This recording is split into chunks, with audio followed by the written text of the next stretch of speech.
আমি দুজনকে অনুরোধ করছি আমার দিকে আপনারা আমাকে অ্যাড্রেস করে কথা বলেন। অবশ্যই আপনি আসবেন, তাদের কিছু করার নেই। এরপরে এগুলোর কারণে তো আজকের এই উৎপত্তি। আচ্ছা, এরপরে যে উনি বলতেছেন না আমাকে বলতে দিতে হবে। আপনি বলতেছেন গতানুগতিক না, কোনো গতানুগতিক না, সব এভিডেন্স দিয়ে ডিবেট করেন। এরপরে কেন হইছে সাদিক কেন আপনাদের এরপরে চর্চার কারণে উনি যে গুজবের কথা বলছে, কালকে সারা আমি না রাজনৈতিক সংস্কৃতি তো আমরা চাই না। আপনারা এটা করছেন, এগুলোর কারণে তো আজকে এগুলো হইছে, এগুলোর কারণে তো সাদিক কেন গণতন্ত্র না এটা আপনাদের দায়। এই দায় আপনার এই বাংলাদেশের ইতিহাসে আমি তো দেখি 54 বছরের ইতিহাসে এই মিথ্যা থানায় গিয়ে মব তৈরি করা।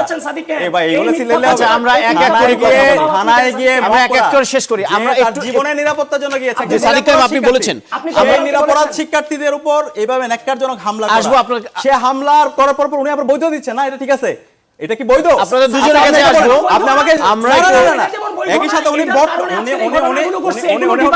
উনি বট আইডির কথা বলছে। এগুলো ডিবাঙ্ক ঢাকা বিশ্ববিদ্যালয়ে এটা সর্বসম্মতিক্রমে সবাই এটা জানে। আচ্ছা বট আইডি চালা হচ্ছে ওনাদের এজিএস ডাকসুতে যে এজিএস সম্পাদক ছিল মায়ের, সে মায়েরদের হচ্ছে বট আইডি চালায় ডিপার্টমেন্ট অফ বাকশাল।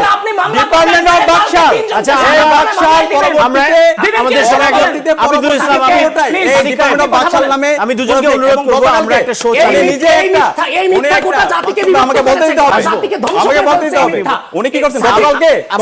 শুনেন ভাই, এই যে কথাই বলতে দিচ্ছে না, গতকালকে উনি কিভাবে গুজব ছড়াচ্ছে দেখেন। ওই থানায় গিয়ে একজন মোবাইল নিল, একজন সাংবাদিকরা ওনারা নাকি ধরছে। আচ্ছা ধরো সমস্যা নাই, যদি এটা ওনাদের অধিকার নাই, তারপরে তার ডিভাইস চেক করা সেটা হচ্ছে আইন শৃঙ্খলা বাহিনীর। কিন্তু ওখানে আবিদ ভাইরা সেই ডিভাইস চেক করলো, ছবি তুললো, একজনের দিল মোকাররম বিল্লাহ নামে একজন সাংবাদিক। আচ্ছা আপনি কিশোরগঞ্জের ভাই, কিশোরগঞ্জের আমরা এখন দুজনকে থামাতে চাই, দুজনকে থামাতে চাই। আমাকে বলতে মোকাররম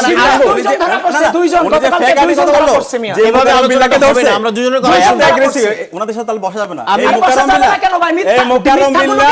মোকাররম বিল্লাহ কিশোরগঞ্জ যে এমপি প্রার্থী ছিল তার পক্ষে সে ক্যাম্পেইনের পেজ সে চালায়, তাকে ধরে উনি বলছে বটফোর্স ধরছে, তার দলের বটফোর্সদেরকে ধরে তারপরে সে বলতেছে হচ্ছে কি আমরা একটু শান্তভাবে চালিয়ে দেব। সকল বটফোর্স আমরা একটু আকবরের কাছে যেতে চাই। আবিদ ভাই হচ্ছে সাদিক কায়েম, আবিদুল ইসলাম বটফোর্সের অ্যাডমিন।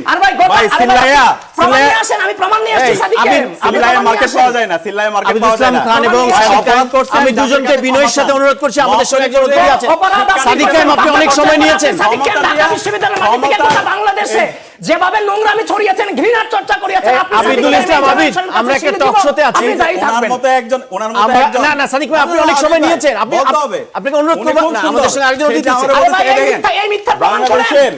আমরা টক শোতে এগিয়ে নেই, এবার যেতে চাই জামাত ইসলামের যিনি হচ্ছেন আমির, তাকে বলছে সাদা শয়তান। আপনি অনেক সময় নিয়েছেন, আপনি বলবেন যিনি গুজব ছড়াবেন, একটা দলের যিনি গুজব ছড়াবেন, যিনি সংগঠনের নেতৃত্ব পর্যায়ে এবং মিথ্যাবাদী তাকে কি বলবো না, তাকে আমি দুজনকে অনুরোধ করছি আমার দিকে আপনারা আমাকে অ্যাড্রেস করে কথা বলেন।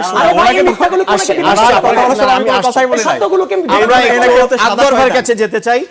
সিনিয়র সাংবাদিক আকবর হোসেন আমাদের সঙ্গে আছেন। আপনি নিশ্চয়ই শুনতে পাচ্ছেন রাজনীতির মাঠের উত্তাপ টেলিভিশন টক শো পর্যন্ত